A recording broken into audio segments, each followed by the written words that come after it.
The European Central Bank decided at its latest monetary policy meeting to cut interest rates by 25 basis points as inflation gets closer to stabilising at the target of 2% over the medium term. Now, these decisions are never simple, of course. This one was taken amid a great deal of economic uncertainty. Geopolitical tensions have mounted. The US presidential election has elevated the risk of sweeping tariffs imposed by Donald Trump. Longer-term issues include Europe's role in the world and how well it can compete economically. The Draghi and Letta reports this year highlighted key areas in which the EU should and perhaps must take action. You're listening to the 99th episode of the ECB podcast, bringing you insights into the world of economics and central banking. My name is Paul Gordon. So it has been a complicated year, and one man who has to keep a close eye on all of these moving parts and figure out what they mean for ECB policy is Philip Lane, Chief Economist and a member of the Executive Board, and he joins us once again today. Very good day, Philip. Good morning. So let's zoom out initially. Let's take a look at all these events that have been going on the year. It has been extremely complicated, as I said. We've had the ongoing Russian war against Ukraine. That's had a major impact in the past, particularly on energy prices, but that lingers. They're down from their peaks, of course, but the war is ongoing and we're facing an increasingly fragmented geopolitical landscape, unrest in the Middle East. We've got the events in the US. How did geopolitics influence your work this year and when you're coming into these decisions? So I think it's important to differentiate, as you say, geopolitics, politics, and maybe the world economy. The kind of these are very closely interconnected. So political events in individual countries, as you mentioned, we will have a new U.S. administration in the new year, are an important factor. Geopolitics, in the sense of countries making decisions about how much they want to integrate in the world economy, as you say, military events, these are all very important. But I would say also, again, it's a very interconnected world economy. So coming back to mapping from geopolitics to our decisions, is we do have to think about how these geopolitical events are influencing firms, are influencing households, are influencing governments, and then how they show up in investment, consumption, exports, inflation. So it's a mix of being very, as you say, zooming out, but then mapping that to the very detailed pricing data. So let me advertise one of the reports coming out from the ECB fairly soon is a report on essentially global fragmentation. So there's been a lot of work this year. I've been talking about it in some recent presentations, but I think it's going to be published in the coming weeks.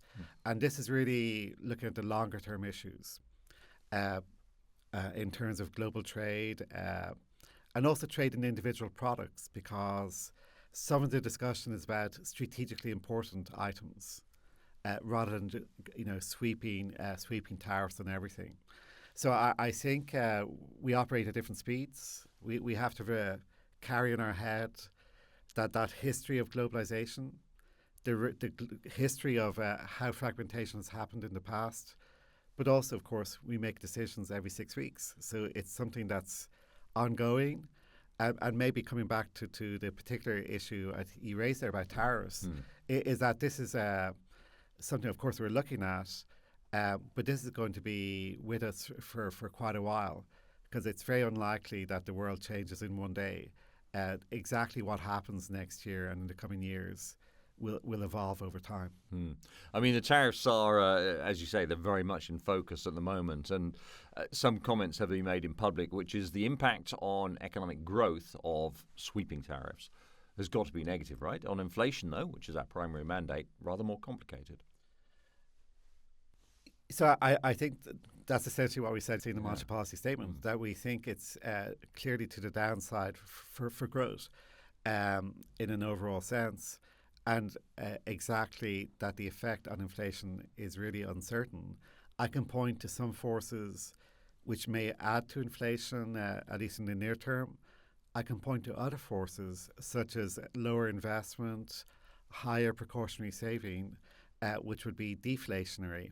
So it's going to be something we'll be looking at in great detail, and the exact design of any tariffs, the scope, the global reaction, all of these will matter. But the message is indeed for the economy, mostly negative. For inflation, it's two-sided risk, and this is something we're going to have to manage. Okay. Well, I don't envy you having to come to these decisions, but you do have to do that. So you've been taking action through the year to bring inflation closer to our 2% medium-term target. We went from a phase of holding rates in the first half of the year, then we started cutting rates. We're getting close to 2%, but we're not quite there yet, are we? I mean, would you say inflation is beaten, or do we have to be cautious? So I think the key word is that we want to be at 2% sustainably. So we are close to 2% now, but the mix is basically falling energy prices, but services inflation, which is still around 4. So the sustainability requires a greater balance. So what we think is going to happen next year is we're not going to have the ongoing fall in energy prices. That's not the base case. On the other hand, we do think after a couple of years of the services sector reacting and coping with the really big price increases we had in energy, in goods a couple of years ago, the service sector is very diverse, many different activities within that. We think the adjustment of services prices, which, by the way, is very closely connected to the adjustment of wages, because services hire a lot of people, that this will basically enter a kind of completion phase next year.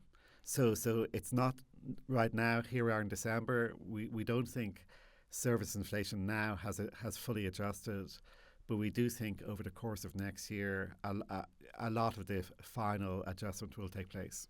Okay. In the monetary policy decision, there was a lot of focus in the markets and in media was on the change in the language around the use of the word restrictive. Could you just explain a little bit about what you actually did there? So I think the best way to think about this is if inflation is kind of, the momentum looks like it's above 2%, you want to be restrictive. You want inflation momentum come down towards 2. And essentially what we see now is we see inflation momentum more in the direction of being around 2% right now in terms of when we look forward. So therefore, it's no longer a one-sided issue of saying we want to bring inflation down. As you say, on average in 2023, inflation was around 5. And at the end of 22, it's around 10. So we've made a lot of progress. And over that period, it was clear that you need monetary policy to be restrictive. Now we are making this transition where we want inflation to stabilise around 2%. If we are restrictive for too long, inflation will fall below 2% on a kind of medium-term basis, and that creates a new set of headaches, which we don't want. So it was important to say we're going to set monetary policy appropriately. That's essentially a two-sided commitment. We will react if there's more upside pressure from all of these risks that might arise. We'll react if there's downside pressure, such as a further slowdown in the economy. And that's a very important signal, and it was the right time to send it. Okay. Now, further slowdown in the economy. This is an important part. Let's look at some of the current measures of the economy. Unemployment is at 6.3%, so that's a historic low. That's very impressive. Wage growth is pretty steep, 4.4% in the third quarter, but that's down from 4.7% in the second quarter. Economic growth is feeble. So the latest projections that you came out with were revised lower. The euro area economy is expected to grow just 0.7% this year, 1.1% in 2025, far below the levels you would expect in the US, for an example. When are things going to get better? Well, in looking at our forecast, we do think there will be an improvement. And it's very important, really, to set the baseline expectation here, is that the economy, the solid reasons to believe there will be an improvement in the economy next year and the year after. So essentially what's happened is some of the building blocks are now in place. This year, people's incomes have grown more quickly than prices. they have greater ability to consume. But what is true is even though consumption is now rising, there's maybe a little bit of a delay in that because in a world of uncertainty, maybe some people are holding back on consumption decisions. And also there's a very natural, I think, adjustment phase.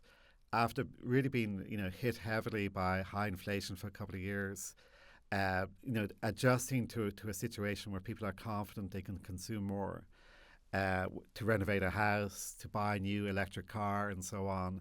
I think there's good reasons to believe this effect will be stronger next year. Second, as you said at the start, we have been reducing the interest rate now for the last 6 months.